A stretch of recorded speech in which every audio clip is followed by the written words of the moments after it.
emergencies. You have been there for nurses.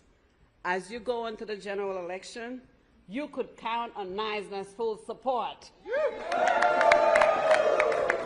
Not only to win in November, but as partners in creating a New York City that puts working people first, not billionaires. I am thrilled to see labor is coalescing around Zohran to meet this historic moment. Labor is particularly well positioned to join Zohran's fight to build a city where all working families can have a dignified life, because it's at the core of what we do. We share his vision of a city that provides health care, public transportation, education, and other vital services so that New Yorkers don't just survive, but we want to thrive. Zohran, you will be the mayor that we could count on to join a picket line and to be on the side of the workers in every fight. He has already shown he could lead with grace, humility, and effectiveness, even in the face of baseless attack on his faith and his immigration background. As an immigrant from Haiti, I know all too well what it's like to face discrimination, stereotypes, race and racist attacks for being a leader in the public eye. So let me say, labor is united with Zohran against any form of bigotry in our movement, whether it's anti-Semitism, racism, or xenophobia. And we certainly won't tolerate Islamophobia against a future mayor either. That's right. We will not tolerate Islamophobia. We will go to bat for him the same way we go to bat for our members, because we believe in his unifying message of delivering a life of dignity for working people of this city. We believe in equity. We believe in solidarity. An injury to one is an injury to all. For too long, corporate interests and billionaires have had an outside influence in our election, our labor laws, and our public budget. Just look at the big, ugly bill Senate that passed yesterday. That bill, yes, is a windfall for billionaires and a disaster for working people that will decimate essential programs such as Medicaid, affecting millions of New Yorkers. Now more than ever, we need a mayor who will stand up and fight back. And I believe we have that mayor in Zohran Mamdani. And Zohran, Zohran, Zohran, Zohran, Zohran, Zohran, Zohran, Zohran. Thank you for your solidarity. Thank you, and solidarity forever. We're with you. Power! Power! Power! Power! So we have one more speaker before we get to the main attraction. Brendan Griffin, acting president of the New York City CLC. Thank you very much. Good morning, everybody. Afternoon, everybody.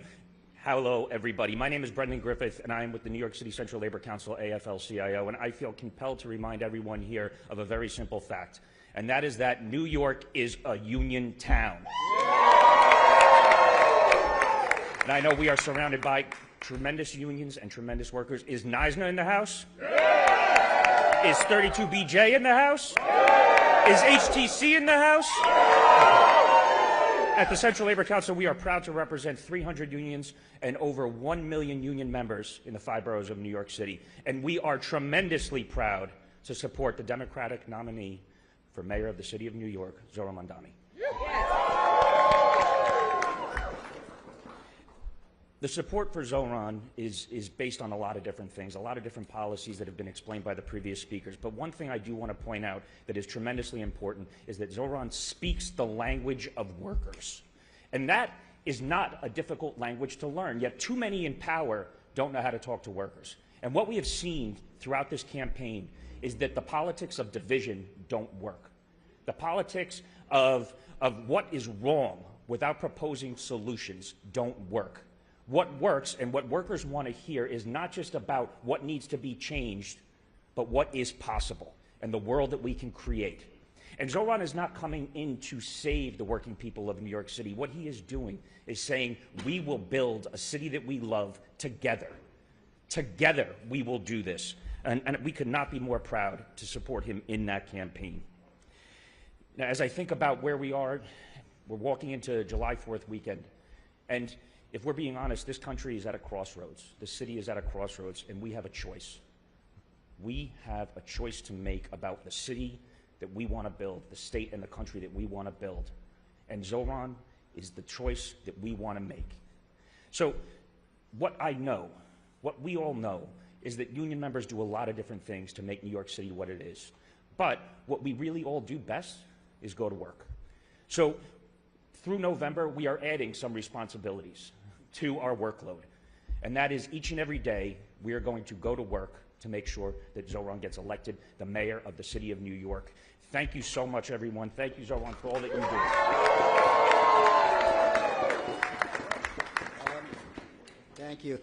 Thank you, everyone. And now, look, it is my privilege, it is my honor to introduce to you someone who is a real champion for working New Yorkers, a real friend of labor, and our next mayor, Zohran Mamdani.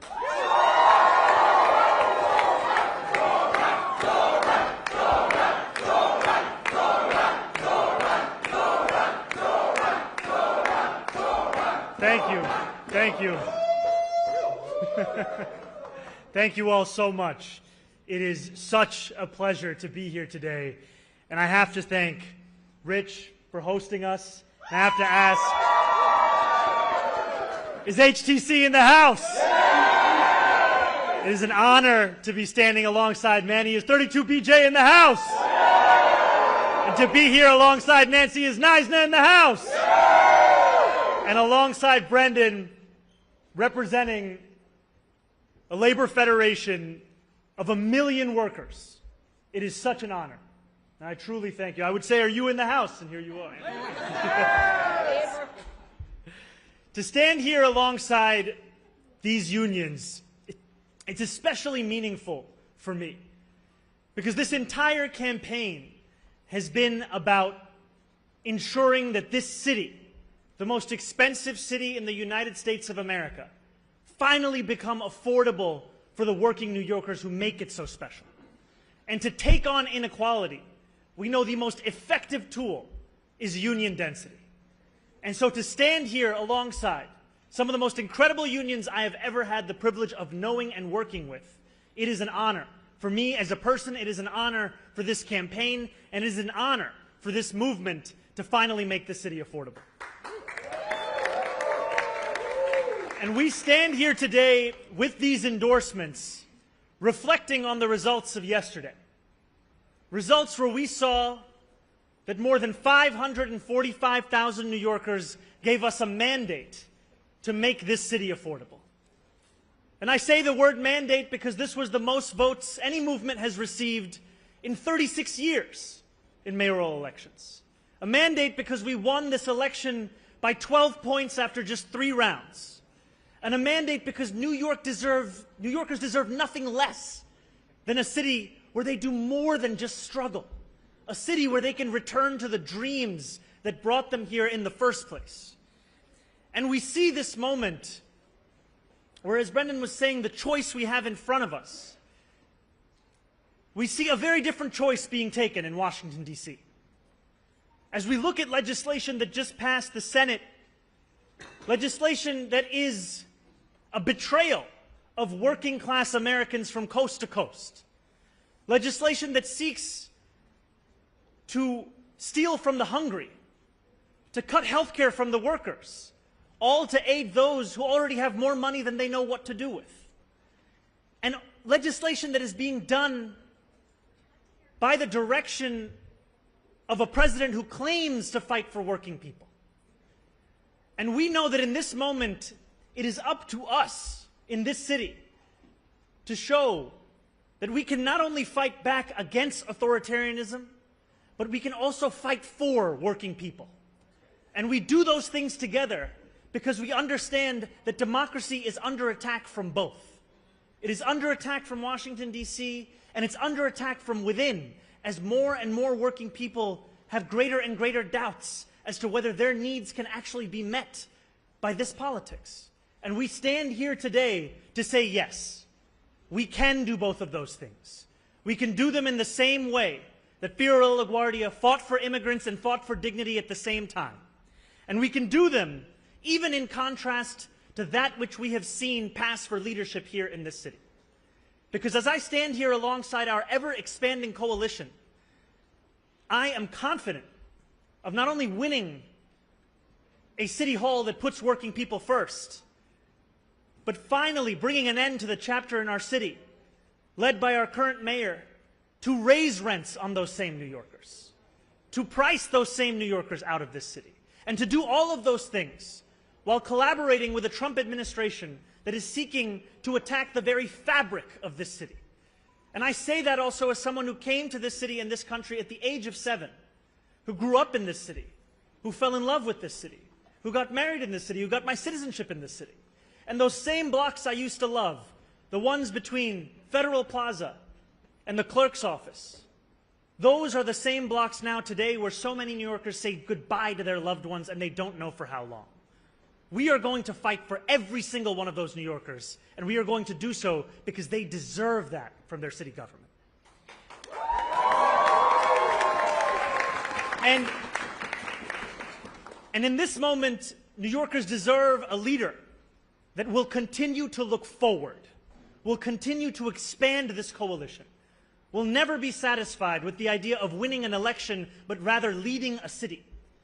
Though we may have won on Tuesday, though we will continue to fight to win in November, we will look to represent every single New Yorker, whether they voted for me, whether they voted for someone else, or whether they didn't vote at all because of their lack of faith in this political system. I will be your leader, and I will lead you to a city that you can afford, a city that you will be safe in, and a city that will finally show what politics can look like, and that it can be more than just a mirror of what we see in D.C., and it can instead build on the incredible accomplishments and achievements of organized labor for so many years in this city, and there's no greater partner in doing so than these incredible unions today. Thank you so much.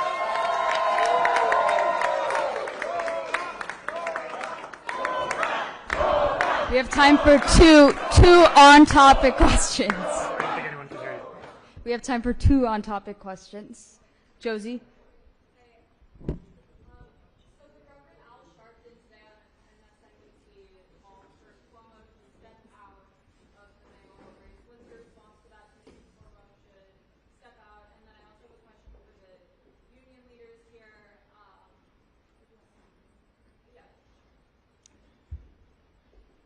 You know, I appreciated when Andrew Cuomo called me last Tuesday evening and conceded this race.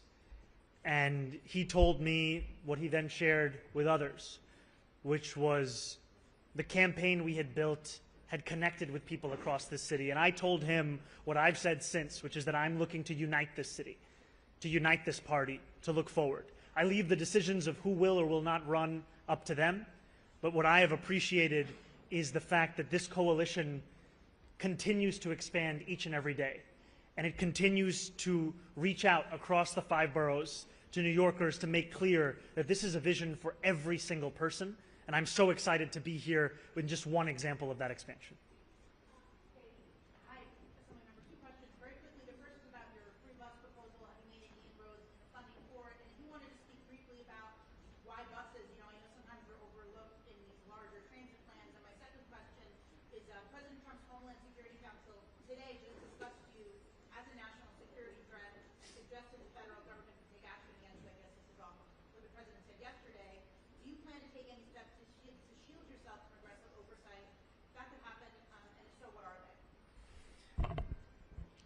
So I'll start with the buses.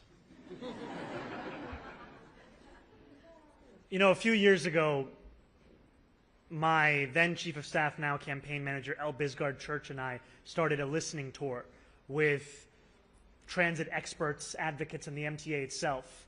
And it was in a meeting with senior officials at the MTA where someone remarked to me that if you really cared about equity, you would focus first on the buses. And it was a suggestion, and I took it to heart, because what it spoke to is the fact that bus riders are disproportionately working class across these 5 boroughs. There are more than 1 million New Yorkers who ride them every day.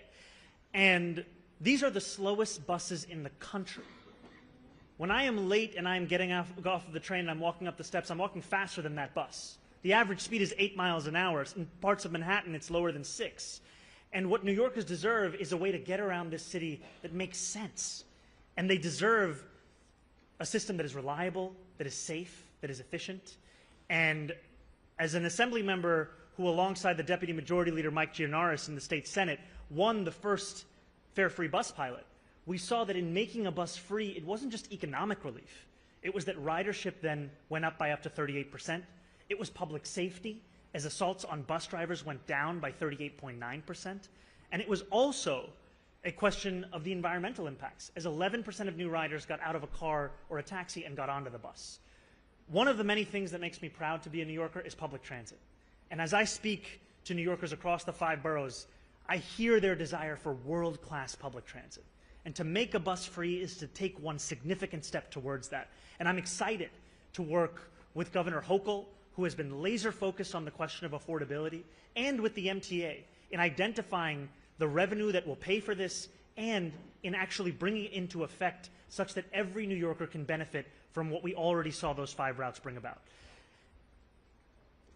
Yesterday, Donald Trump said that I should be arrested. He said that I should be deported. He said that I should be denaturalized. And he said those things about me, someone who stands to be the first immigrant mayor of this city in generations, someone who would also be the first Muslim and the first South Asian mayor in this city's history. Less so because of who I am, because of where I come from, because of how I look or how I speak, and more so because he wants to distract from what I fight for. I fight for working people. I fight for the very people that have been priced out of this city, and I fight for the same people that he said he was fighting for. This is the same president who ran on a campaign of cheaper groceries, who ran on a campaign about easing a suffocating cost of living crisis. And ultimately, it is easier for him to fan the flames of division than to acknowledge the ways in which he has betrayed those working class Americans, not just in this city, but across this country, and the ways in which he continues to betray them. Because we know that he would rather speak about me than speak about the legislation that he is shepherding through Washington, D.C. Legislation that will quite literally take health care away from Americans. Legislation that will steal food from the hungry. Legislation that looks to build upon one of the largest transfers of wealth we've seen in recent history in his first administration and do it once again for the very Americans who already have enough. We should be fighting for those that do not have what they need to live a dignified life. That is what I will do, and I am thankful to have the protection and to have the support of so many New Yorkers who have stood up and said how unacceptable this is, including our governor, including members of the labor movement.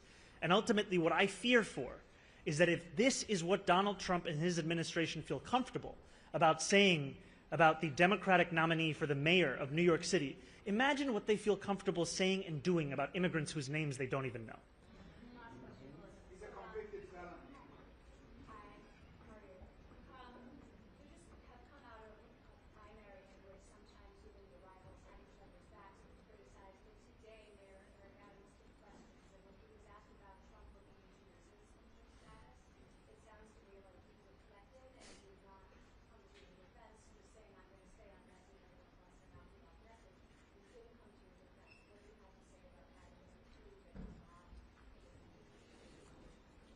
It's both unsurprising and quite sad to see the mayor of this city, the same city where 40% of New Yorkers were born elsewhere, find it beyond himself to defend the very citizenship of someone running for that position. I do not need Eric Adams to agree with me. But to have this be beyond the pale, it showcases the ways in which he has sacrificed the city and all that we stand for in the interests of himself. And this is part and parcel of the way in which he has responded to these very attacks. I had a Republican city council member call for me to be deported. The mayor refused to denounce that as well. And what concerns me is that we know that these are threats that invite further threats by others. I have received death threats on myself, on my family, and I'm thankful for the NYPD and the work that they do to keep each and every New Yorker safe. And yet I also know that leaders have a responsibility to bring down the temperature in this city, to unite all of us in this city. And we have a mayor who is doing exactly the opposite. Thank you. Thank you. Thank you all so much. Thank you. We will. We will. We will. Thank you so much.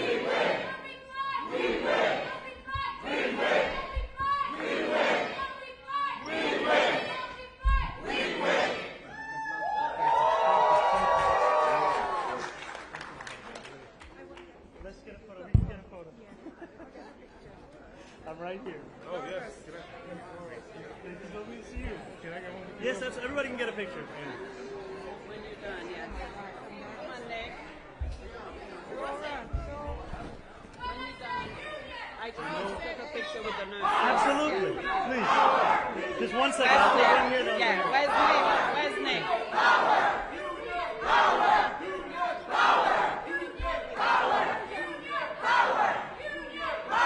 Thank you so much, Nancy. Thank you. Sorry.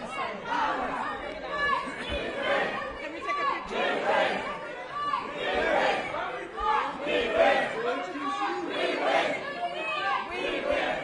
Yes, you can. Here, I got you. We're going to do it like this. We got to reverse this. No worries, I got you. There we go. You're very welcome, man. Thank you very much.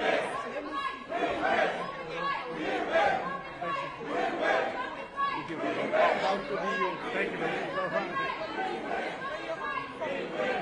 CB2. Oh, amazing. Here, we got to do this one. I spoke to Hassan. Yes. I got to do this one now. Can I get one? Take one.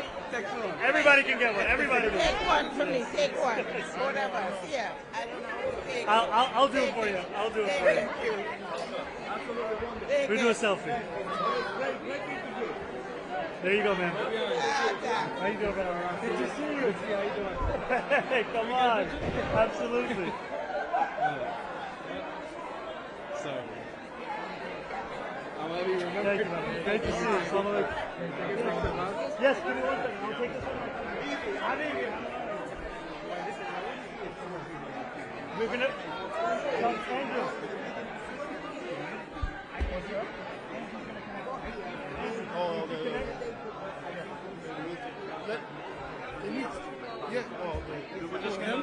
We're just gonna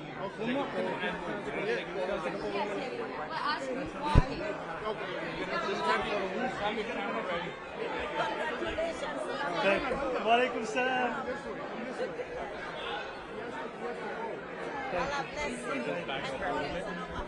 Thank you.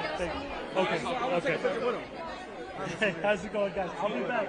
Let's take a quick photo together, all of us. There we go. Do you mind if we take a photo for the union? 32 BJ? There we go. I'll take it for you. There you go. Thank you so much. Yes.